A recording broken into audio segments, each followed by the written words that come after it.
ሰላም አለይኩም የተከበራችሁ የስልጤ ዞን ማህበራዊ ሚዲያ ተከታታዮች እንደምን ሰንብታችኋል? እንደሚታወቀው የስልጤ ልማት ማህበርን ለማጠናከር በሀገር ውስጥም እንዲሁም ውጭ ሀገር የሚኖሩ የስልጤ ተወላጆች ልዩ ድጋፍ እያደረጉ ይገኛሉ። በዛሬው ዕለትም የአዳማና አካባቢው ነዋሪዎች ልዩ የገቢ ማሰባሰቢያ ፕሮግራም አዘጋጅተዋል። እዚህ ተገኝተናል። ከነዋሪዎቹ ጋር ቆይታ እናደርጋለን። አብራችሁን ቆዩ። አመሰግናለሁ። እስቲ ስምህንና የት አካባቢ ነዋሪ እንደሆንክ ንገረን። አመሰግናለሁ። ሱልጣን አክመል እባላለሁ። የአዳማ ከተማ ነዋሪ ነኝ። እዚሁ አዳማ መሀል ከተማ ውስጥ ነው የምኖረው። የስልጤ ብሔረሰብ ተወላጅ ነኝ። መልካም። ዛሬ እንግዲህ እዚህ እንድትገኝ ያደረገህ ምንድነው ከሚለው ጀምር። አንድነት ደስ ይላል። የትም ቦታ ስትኖር አንድነት፣ መሰባሰቡ፣ ቤተሰባዊነቱ ያ ነገር ይስብሃል፣ ደስ ይላል። መስህብ ስለሆነ የአንድነት ስሜት ሁሉም ጋር መነቃቃት ስሜት እንዲፈጥርበት ፈልጋለሁ። ምክንያቱም በመላው ዓለም የምትገኙ የስልጤ ተወላጆች ይህንን ደማቅ ሁኔታና ስነ ስርዓት ቀጥታ ሚዲያም ላይ እንድትከታተሉ ስንል ጥሪያቸውን እያስተላለፉ ስለሆነ። መልካም። ስልጤ ልማት ማህበር እንዴት ትገልጸዋለህ? እንደ ወጣትም ስልጤ ልማት ማህበር እንዴት ነው የሚገለጸው ወጣቶች ዘንድ? ስልጤ ማህበር ማለት እኮ እስትንፋስ ነው። በቃ እስትንፋስ ነው። ደስ የሚል ነው። ህይወት ነው። ምክንያቱም ራስህን እኮ ማየት ማለት ነው። ስልጤ ማለት ራስህን ማየት ነው። ከምንም በላይ እስትንፋስ ስለሆነ እስትንፋስህን ራስህን ማዳመጥ ስትባል ስትጠራ ደስ ብሎ ነው ጓግተህ የምትመጣው። አንድነትህን ማጠናከርህን፣ ህብርነትህን ያንን ነው እኔ የሚታየኝ። እስቲ ስልጤ ልማት ማህበር በሰራቸው ምን ታስታውሳለህ? አሁን ቀጣይ የተለያዩ ፕሮጀክቶችን ይዟልና ይህን እውን ለማድረግ ከማህበረሰቡ ምን ይጠበቃል የሚለው ማለት ነው። አንድነታችንን ማቋረጥ የለብንም። አንድነታችንን ማህበራዊነት፣ አሁን ለምሳሌ ስለ አስፋልት የሚጀመር አስፋልት አለ። እሱን የማጠናከር ሂደት ቢካሄድ። አሁን ከዚህ በፊት ያየሁት እኔ ልጆኛ አስታውሳለኝ። ትልቁ ሐኪም ቤት ስሙ ወራቤ ስፔሻሊቲ የሆነው ማለት ነው ኮምፕሬሄንሲቭ ሆስፒታሉ። እሷም በጣም ደስ የሚል ነገር ነው።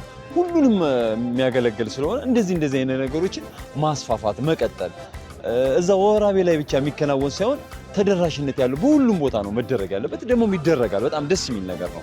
አንድ ቦታ የሚቆም አይደለም። ይሄ ቻሌንጁን አሁን በራስ ድጋፍ ለማድረግ ቁርጠኝነት ምን ይመስላል? እኔ በቃ የሚፈልገውን መስፈርት በኔ በአቅም የሚችለውን ሁሉ ነገር ለማድረግ ከጉልበትም ከፋይናንሻልም እኔ አቅሜ ከሚፈቅደውም ወደኋላ አልልም። ምክንያቱም እስትንፋሴ ነው፣ የኔ ነው፣ የራሴ እስከሆነ ድረስ እንደዚህ አይነት ነገር የትም ቦታ ላይ እዛ ላይ ወራቤ ላይ ብቻ ይቆማል ብዬ አይደለም። በመላው ዓለም በህብረት ሆነን እንሰራለን። ሁሉም ዜጋ የኛ ነው ብለን ነው የምናስበው። ከልብ አመሰግናለሁ። እንግዲህ ሌላኛው ወጣት አዳማ አካባቢ የሚገኘው ሙከምል ሹክሬ ይባላል። ከሱስ አንደበት ስልማን እንዴት ይገልጸዋል የሚለውን እስቲ አብረን እንከታተል። ስልማ ማለት ያው አልሐምዱሊላህ ብዙ ለውጦችን ያመጣል። ስልማ ከተቋቋመ ጀምሮ ወራቤ ኮምፕሬሄንሲቭ ሆስፒታልን የመሰሉ እንደዚያውም ደግሞ ሃይራንዚን የመሰሉ እንደዚያውም ሌላ መሰረተ ልማቶችን አሟልቶ በተቻለው መጠን ያው ከሚጠበቅበት በላይ እየሰራ ያለ የሆነ ተቋም ነው።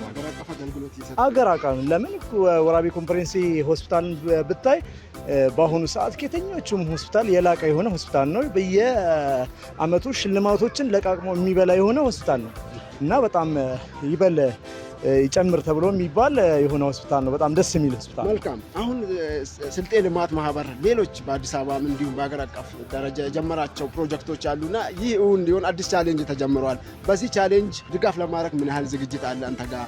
ማህበረሰቡስ ምን ማድረግ አለበት የሚለውን መልዕክት ይሰጣል። ወላሂ ማሻአላህ በጣም ነው ደስ የሚለው። ለምን በአሁኑ ሰዓት ያለው ወጣቱ ተነሳሳሽነቱ የስልማ ለምሳሌ አዲስ አበባ መሀል አካባቢ ላይ እየተሰራ ያለ ህንፃ አለ። በዛ ነገር አሁን ተደባበሎት የሚል ቻሌንጅ ተጀምሯል። አንደኛ በዚህ ወጣቶችን መምከር ፈልጋለሁ። ምንድነው ወጣቶች በዚህ ነገር ከዚህ በኋላ ልማት ማለት ቅብብሎሽ ነው። ያን ቅብብሎሽ ለትውልድ ማስተላለፍ ማለት ነው። ስለዚህ ያንን ነገር ከዚህ በኋላ ከኛ ውጪ ለዚህ እንትን የሚቀበል የሆነ አካል ሌላ ወይም ከሌላ ፕላኔት የሚመጣ ነገር የለም። ስለዚህ ያንን ነገር እኛ ተቀብለን ለቀጣዩ ትውልድ ማስረከብ መቻል አለብን። ትላንትና አባቶቻችን እንደሚታወቀው ብዙ ይሄ የመጣው ስልጤነት የመጣው የሆነው በትግል ነው። ብዙ ዋጋን ከፍለው ነው ለዚህ ያደረሱን። ስለዚህ ያንን ነገር ደግሞ እኛ ወደ ጀርባ ጥለን ለማን ጥለነው መግባት መቻል አለብን። ይሄ ትውልዱ ተቀብሎ ወላሂ ነው የምላችሁ በጣም ይሄን መስራት ይጠበቅበታል። እኛ ብዙ ገና የቤት ስራ አለብን። ያን የቤት ስራ ለትውልድ ማስረከብ እንዳለብን ነው የሚሰማኝ። ዛሬ ምን ታሪክ ለመስራት ተሰናድታችኋል?